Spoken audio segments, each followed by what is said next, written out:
আসসালামু আলাইকুম, কেমন আছেন সবাই? শীতের সকালে আমি কার্পেটের উপরে বসেছিলাম, আর এই যে জানালা দিয়ে রোদ আসে, রোদে আমি কিছু কাপড় চোপড় শুকাইতে দিছি। আজকে চিন্তা করছি যে তেল ছাড়া শুটকি মাছ রান্না করব, বিভিন্ন ধরনের সবজি দিয়ে, পালং শাক দিয়ে। তো যে কথা সেই কাজ। আর এটা শুধু আমার জন্যই, পাইসার বাবা শুটকি মাছ খায় না। তো সব ধরনের সবজি কেটে নিছি, বেগুন মূলা দিয়ে দিছি, আলু ছাড়া, আলু আমি খাচ্ছি না। তো এই যে তেল ছাড়া, একেবারেই তেল ছাড়া শুটকি মাছ রান্না করলাম, ভালোই লাগছে।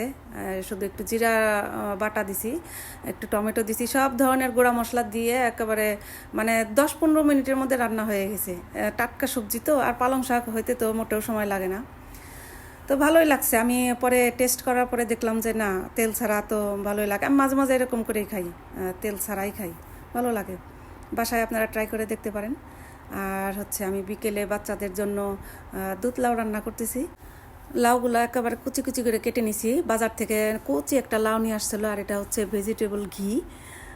এই ঘিয়ের মধ্যে আমি লাউটা খুব ভালো করে ফ্রাই করে নেব, একেবারেই ভাজবো, মানে সুন্দর করে ভাজবো। লাউ থেকে অনেক পানি উঠে যায়, এতে সিদ্ধ হয়ে যাবে। আর এই খাবারটা কিন্তু শীতের সময় ভালো লাগে। দুধ লাউ অন্য কোনো সময় কিন্তু তেমন একটা ভালো লাগে না।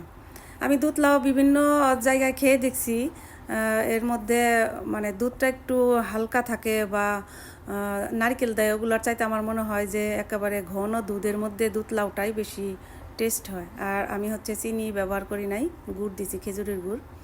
যদিও এখন খেজুরের গুড়ের মধ্যে ভেজাল থাকে, তারপরেও কিছু করার নাই, যেটা আছে ওটা দিয়ে খাবো। এরপর হচ্ছে একটা ভাবির বাসায় চলে গেছি, ভাবি তো আমাদেরকে সিট রুটি খাওয়াইছে। আলহামদুলিল্লাহ, ভাবির জন্য দোয়া করতেছি। সব কিছু মিলিয়ে আলহামদুলিল্লাহ।